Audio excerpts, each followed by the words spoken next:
Maria Eduarda, Brenda, Rafaela, Gabi.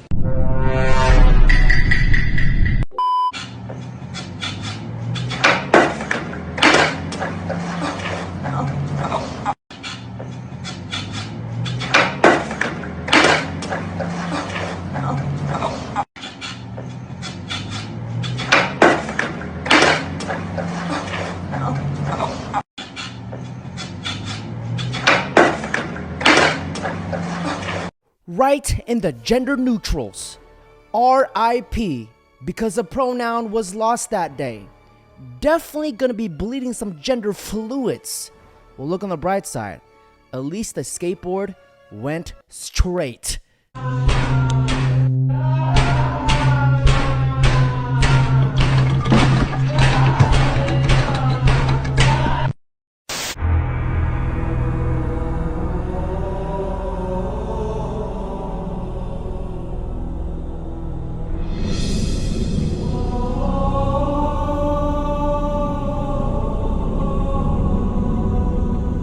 Unpopular opinion, school is just like a colorful prison because formal education teaches you how to become obedient slaves stuck working at a job you absolutely hate. But self-education, if done correctly, will earn you a fortune and will allow you to be free. I'm telling y'all, they always hide the truth in plain sight. Sure is. Make a deal with me, kid. You can have the car and everything that goes along with it.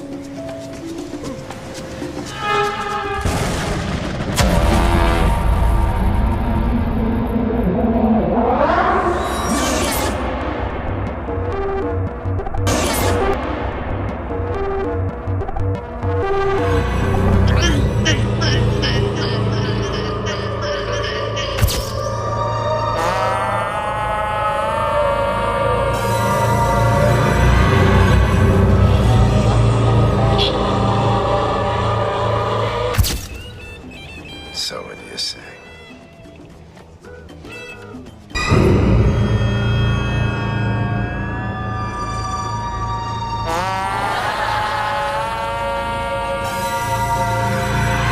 Two things. That's a Freemason sign ring.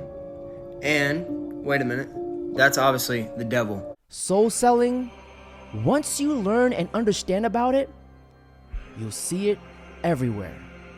The Weeknd tells a story of an artist selling their soul in the music industry in these 3 music videos. It starts off with him performing at a club and everyone just looks unamused and no one likes his music. Until this mysterious man sits down, and I think this is representative of the devil, and you'll understand why in a second. This man throws his lighter at the Weeknd on stage, he bursts into flames, and now everyone loves his music. Now in the next music video, he's seen burying his old self. But once he's done, the mysterious man comes back and finds him. The Weeknd then shoots him in the music video to try and get rid of him. He dramatically falls down and passes away, and then the Weeknd gets into a car, remember this car, and drives away. Now the last music video, The Hills. The Weeknd slowly comes out of a crashing car, the same exact car. Once he gets out, he goes inside of his room, and it is filled with this dark demonic energy with the same guy there and 2 girls, and the Weeknd has the most empty look on his face.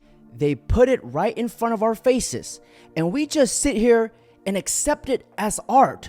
Fuck that, because there's a saying that goes, the greatest trick that the devil ever pulled was convincing the world that he didn't exist.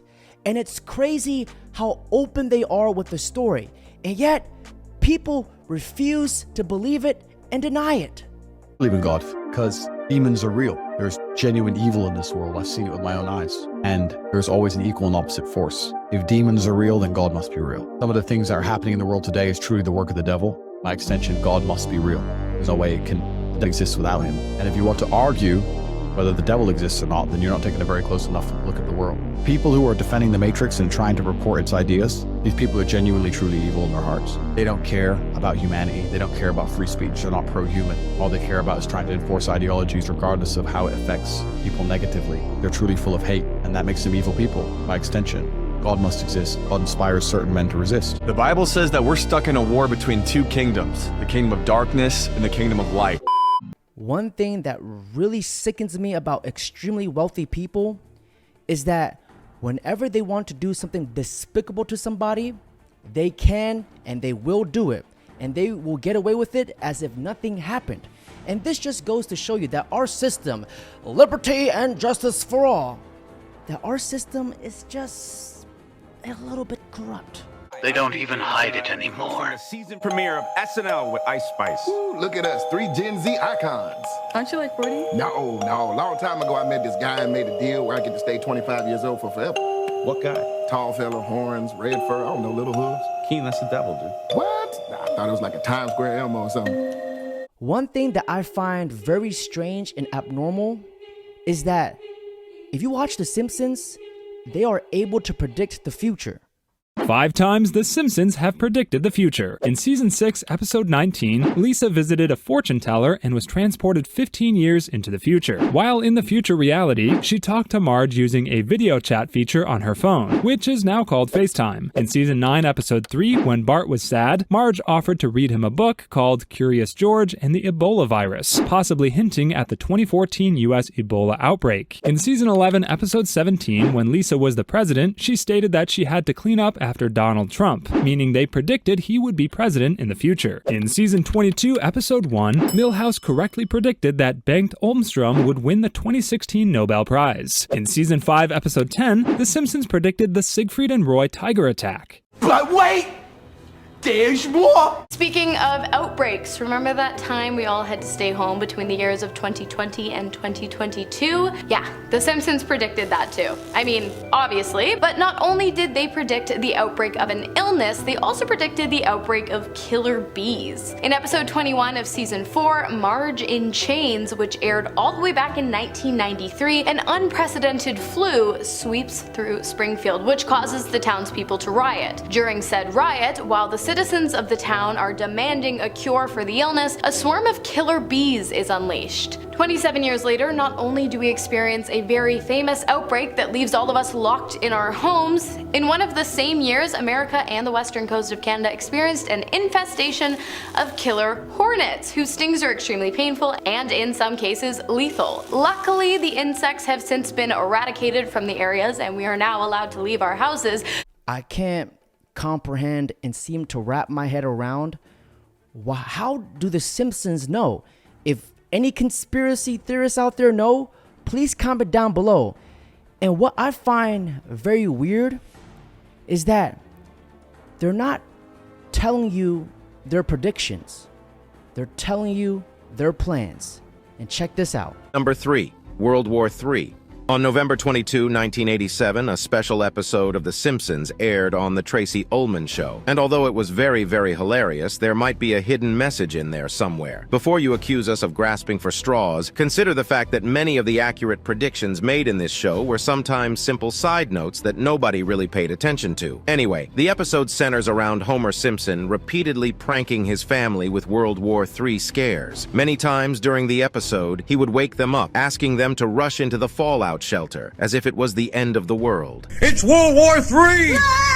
Would a makeshift shelter in the house of an ordinary American man shield him and his family in the case of a nuclear fallout? We'll leave that for the Mythbusters to figure out. While this episode was considered satire, on the eventual occasion that a serious conflict between the world powers begins to play out, many American households could find themselves reenacting the scenes in this episode. As it stands, we are way closer to this Third World War than we were when the episode aired. First, we had a World War scare in 2020, before the virus came. Secondly, if you study world politics very carefully and the many, many conflicts that have erupted in many places around the world, you will see that our world is not at peace. Although we are not at war, we are far from experiencing a peaceful existence. Could 2024 be the year when everything reaches its peak and all the nations bring out their big guns to wipe everybody out? We certainly hope not, and we advocate for peace in every country where war is currently ongoing. And as we all know, this happened a few days ago. Ladies and gentlemen, we're right on schedule. Things are getting spicy at the Daily Wire. You're going to burn your hands on this hot tea. Let's go.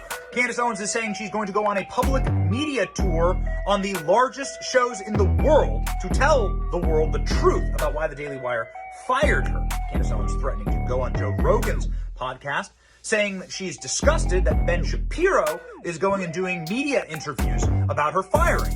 Ben, we promised each other not to talk about this, but Ben Shapiro said this recently. There is an Overton window at the Daily Wire. Obviously, there was a non-meeting of the minds. That's pretty much all I can say on this. And the CEO of the Daily Wire, Jeremy Boring, said this. Are you trying to ask me why I fired Candace Owens? So previously we knew that Candace Owens had left the Daily Wire, but now we know that she was fired. It wasn't just a contract dispute. Now her and Ben Shapiro have been warring, obviously, not over contracts, but actually over religion. And apparently Candace Owens saying Christ is king was one of the reasons she got fired. If Candace Owens got fired for saying Christ is king, she should be rejoicing because greater rewards are coming to her in this life and may it continue in the afterlife.